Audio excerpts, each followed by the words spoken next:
Okay, now's that time of the show where we delve into the movie psyche of one of our presenters. This time in this episode 3, it's Dave. So, Dave, Pop Quiz Hotshot.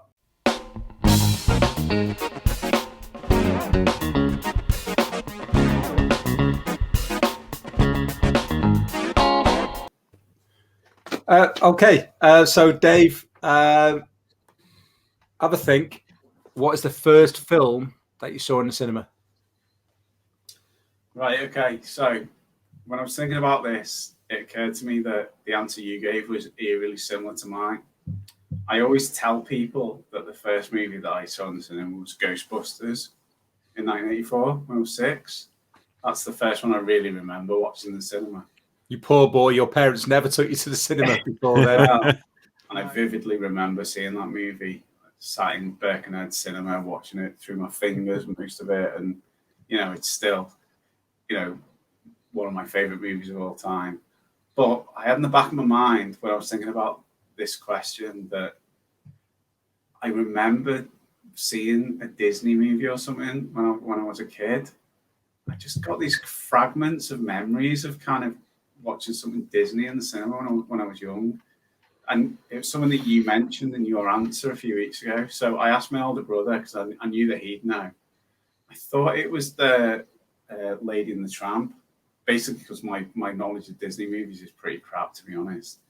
But it wasn't. It was The Fox and the Hound, which came out in 1981. So it turns out I did go and see The Fox and the Hound in 1981.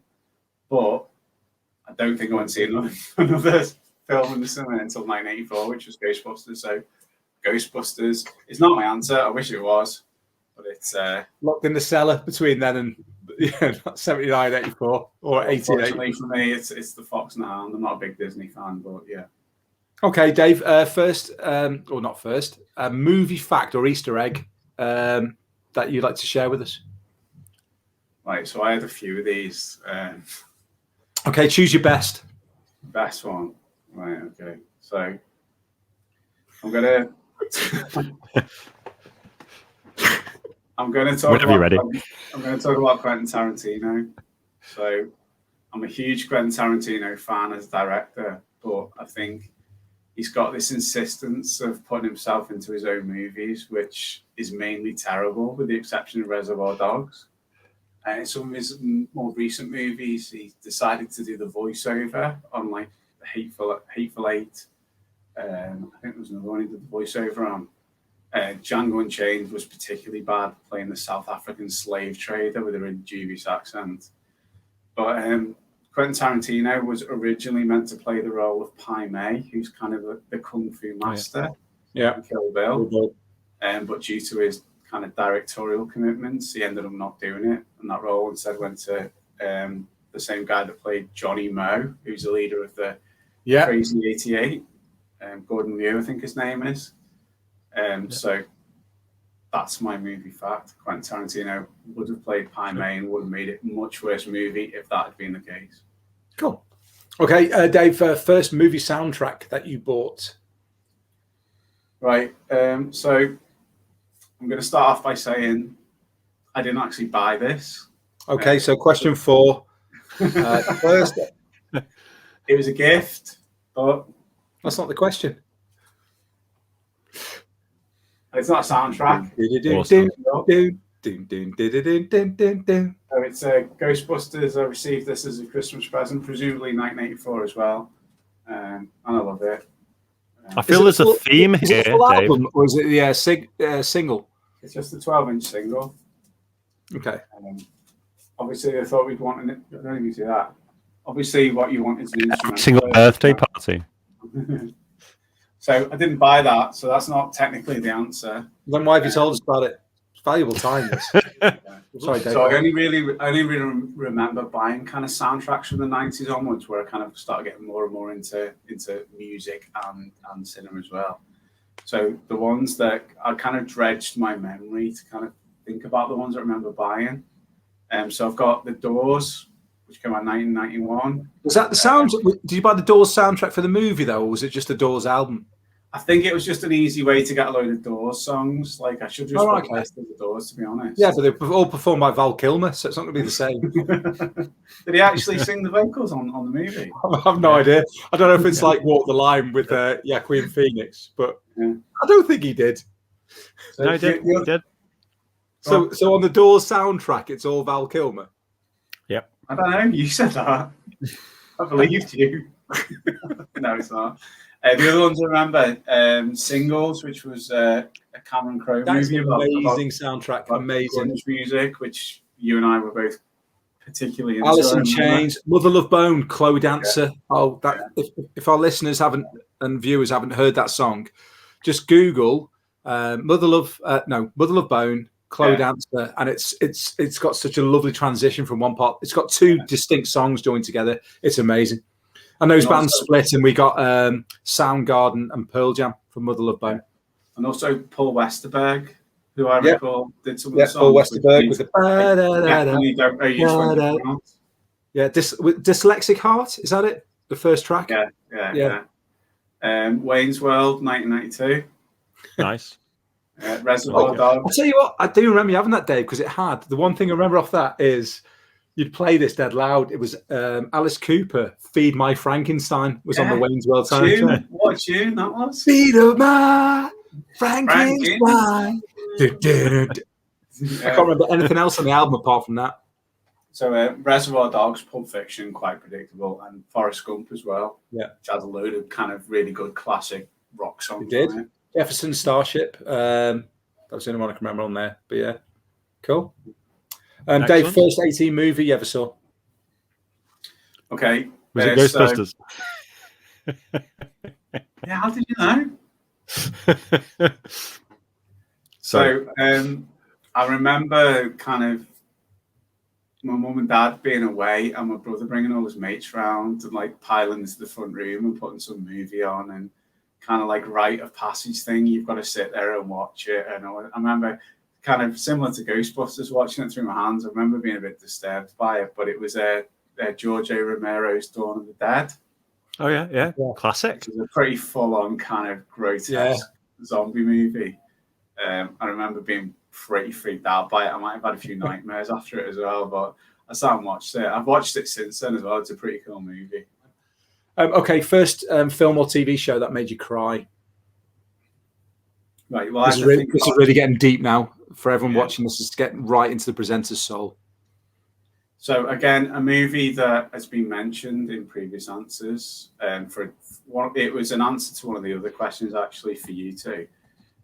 So, I mean, I'll start off by saying I'm a big softie when it comes to watching movies. I cry loads when I'm watching movies, but I can't remember specifically or definitively what the first one would have been. But I'm gonna assume that it was this one, which is E.T. You know, when he thinks that E.T.'s dead and the music swells and all that. E.T. Elliot, E.T. Elliot. And it goes. Also has a speaking bell in it, so that's a connection. But unlike you two, I think you both said it was the first movie you saw in the cinema. I remember. Yeah, one of the first. Yeah. So I didn't go to it in the cinema. I remember. I didn't watch it though, Dave. If you remember from episode 1, I actually ran out. So if you actually listened back to the show, you'll know that I left the cinema within 7 minutes of the film starting. So Dave, who's your best Bond? Okay, this is going to be controversial, and I apologise for that. Jenny. I'm not the world's biggest James Bond fan. I will just say that as a disclaimer. I wouldn't go on my way to watch a James Bond movie. But I do have, for me, a lot of my kind of movie-related kind of feelings are down to my kind of childhood, because I didn't watch movies that often. So when I did, they really kind of stick in my mind. I think a lot of the movies that I watched, a lot of the Bond movies I watched when I was a kid were this guy's particular Bond movies. So Live and Let Die, View to a Kill, there are a couple of more. That was the kids. It was the kids Bond, wasn't it? Really? I think it was like the late 70s, early 80s. They were the ones that were on the TV that I actually got to see, and I've just got memories of that being my childhood Bond. So I'm not saying he's better or worse. I know it's controversial, especially with me having a Scottish wife. For me, I've got memories, childhood memories of Roger Dave Moore. sitting there with Lindsay. You're just going to have to kill me. Right, she's passed out. I'm safe. I'm safe. Right, So Dave. I'm going Roger Moore. Yeah, thought as much. Dave, your most underrated actor. Okay. So I thought this one was going to be a tricky one, but when I actually stopped and thought about it, one name actually leapt into my mind. I'll go on to say that I think this guy has taken a few wrong turns in his career, and the most notable one being the A-Team. Okay. Liam Neeson? No. George. This guy's an amazing actor. South African fella that was in District. South African, yeah. So he was in District 9 or 13. I forget which one. It's an amazing movie, and I think he's a brilliant actor. So it's Charlton Copley. Yeah. So he played Vicus in District 9, and then he was in Elysium as well, which is the same director.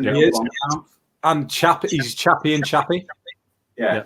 And he got some stick for that, but it was basically mocap, wasn't it, in his voice? Yeah. But I think he's an amazing actor, and I think he's kind of been forgotten about slightly in the last few years. And I actually think he could be a brilliant addition to the MCU as well. I think he could really play a major part. That's not a bad call. Yeah. I like that, Dave. That's cool.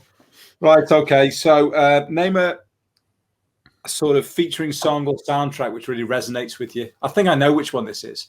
I think you're going to choose one that was played at your wedding, and but you might not do because I sang it to you earlier in jest and you didn't even react. So maybe you're not. Okay, so I chose two, and I'll let you take the lead because you already know which one of them are. I chose this song because it made me get my wife, who was slightly out of my league. That song. So I've got two choices here. Sorry to be self-indulgent. The first one is Falling Slowly, which is a song from the soundtrack from the movie Once, which stars Glenn Hansard, who was also in The Commitments, which I watched a few months after I met my future wife. And music, it's a musical movie. It's just some resonates with us. It's future wife or current wife? Have you got a few? Yeah. She was my future wife when I watched her with her. She's my current wife. Dave's talking about his current wife, but then she was his future wife. He hasn't got a future wife now, in case. Sorry, ladies. Taken. Single ladies. Yeah. Okay. And my second choice, this is slightly self-indulgent, I don't mind admitting, The Greatest Showman. From the first time I watched The Greatest Showman, and I tested the theory this week, just in case. I've watched some YouTube videos. There's some videos on YouTube of kind of like, they did a few sessions to get the movie greenlit. It's effectively Hugh Jackman took it around, and he had a singing, basically almost like a singing production team that weren't necessarily going to be in the movie. They basically recruited to sing it. So they went basically around to sell it to the studio. Yeah. And Hugh couldn't sing at the time, could he? He'd had a cancer, a low-level cancer. He had nodules removed from his nose. And he was he had nodules from his nose. Not to sing.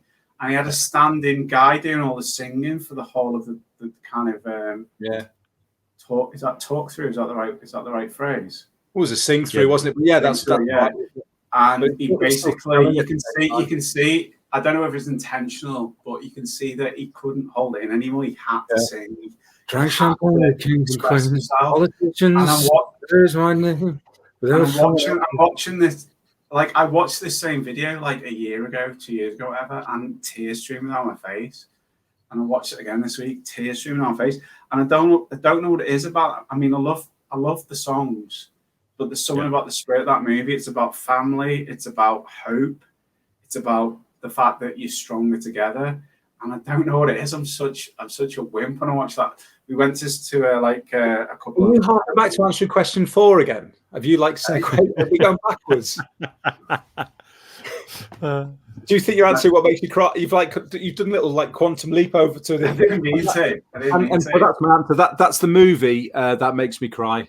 But I honestly don't know what it is about The Greatest Showman. Like, of any movie ever, that will reduce me to tears a number of times. Cool. Okay, Dave. Favorite set piece then? Okay. It's relatively recent. I felt an obligation to go old school or classic with this, but when I thought about it, and there's more recent examples that possibly should have been my answer, but it's in Captain America: Civil War. It's the airport fight. Yeah. Because like I came into the whole MCU thing relatively late, and you know there's a bit of a story with me and Adam. I did a presentation in one of my jobs about the MCU, and it was about. I kind of started piecemeal watching MCU movies. I didn't realize they were actually all interconnected till Adam told me, and then my mind was blown. I could not believe that like they were all. I just thought they were all individual movies. So I really started getting into MCU after that point. And when I watched Captain America: Civil War, that was the first real moment when these characters, they all appeared on screen at the same time, and it started to become a real ensemble piece. I know you had the Avengers movies, which was them. Sorry? In that respect, Dave, don't you find it better? Because Avengers Assemble shouldn't have really worked, because it's like we like them in their own movies. What are they going to do when they're together? No one can stop them. And Civil War does that, but I think it's a far better movie, bringing all these amazing like superheroes and different powers together in conflict. It blows it away. I completely get what you're saying. Just amazing, and it was Spider-Man's official entrance into the MCU as well. The other thing is I've actually flown into Leipzig Airport, so I've been to that airport. Okay, so, Dave, next question then. Movie crush. Okay, so going back to an earlier answer I gave, the first movie crush I remember, and I think I did mention this in an earlier episode, but it might have been cut out actually, was Jane Seymour in Live and Let Die. Oh, yeah. Okay. Yeah. Dr. Quinn, Medicine Woman. Yeah. I was probably like 8-9 years old at the time, and I'm thinking, she's all right. Another one, which I remember, was, again, probably slightly controversial, not the obvious choice, is in Greece. So who would you think my crush in Greece would be? Frenchie. No, she's like an old woman. I think it was not Rizzo, the other one. Yeah. The other pink lady. Yeah, not Sandy, not French. Brasha.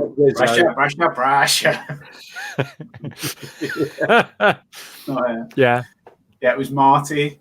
Marty, Yeah, that's it. That's right. Yeah. Non-threatening. Yeah. Yeah, and then moving slightly onwards in terms of time frames, the original and best Buffy the Vampire Slayer, Christy Swanson. Oh, yeah. Nice. Yes, definitely. Can't dispute that. Rachel Weisz. Yeah. Okay. Yeah, and then Isla Fisher as well, snuck in there. Nice. Yeah. Serious one now. Marvel or Star Wars? Okay, and this is an important question, but it's no contest for me. I'm a big Marvel fan. Marvel, next. Okay. Stallone or Schwarzenegger? This is the tricky one for me, because as you two probably know, I'm not particularly a big fan of the 80s action genre. I've got some big gaps in my view knowledge in that respect. Predator being one. Yeah. And First Blood being another. So both from equally from either side. Yeah. So, I mean, obviously they're both iconic actors, and not every movie they ever made was great, as far as I'm aware. But kind of their careers did punctuate our childhoods, like throughout the 80s. But I do have a specific memory when I was a kid. As we talked about, I'm not the kind of kid that went to the cinema every week and nor go to the video shop every week. But I did have Rocky 2 recorded off telly, presumably on VHS. And I remember I used to get up on a Saturday morning at 6 o'clock every single week before everyone else was up, so I could sit and watch it back, from start to finish before anyone else surfaced.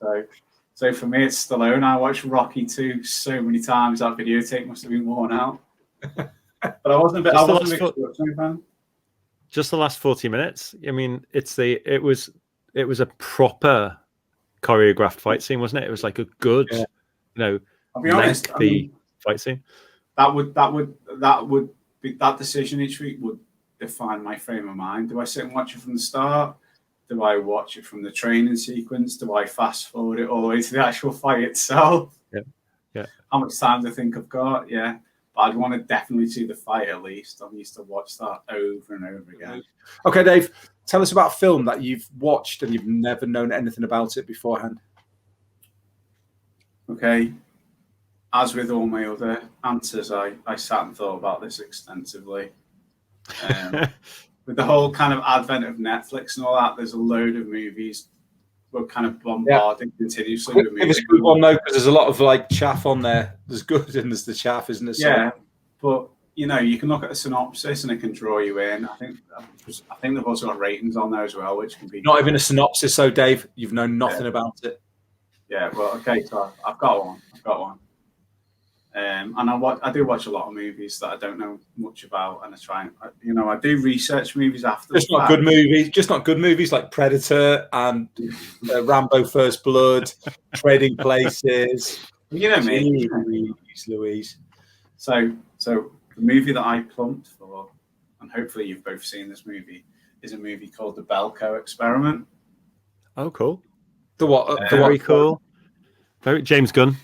It's written by James Gunn. It's got Michael Rooker in it, who played Yondu in Guardians of the Galaxy. It's basically a bit of a riff on kind of Battle Royale, Hunger Games kind of thing. So a very new film. It's about 4 years old. 4 years. It's not It's that going to be old. the last 5-10 years if it's James Gunn. So yeah, He didn't direct it. I think Sean Gunn's in it as well, actually, in a relatively. Yeah, I think so. Yeah. I haven't seen it. So basically, it's set in like a high-rise office block, and they turn up for work one day, and they get inside, the shutters go down, and they basically find out that they've got to start killing each other to survive. Right. Yeah, so Battle Royale. Yeah, and it's cool. It's a pretty cool concept. I like movies like that where you just throw them in at the deep end with a concept and no real meaning behind it. I think what happens at the end is one guy basically survives and he thinks he's kind of won. And then he gets outside and then it says something like round 2 now commences. So that's what they always do, don't they? All of them. Yeah. All right, thanks, Dave. Thank you for answering. Need a wee. Go on, do it quick. Okay, I'll give the outro. Then you can have a wee.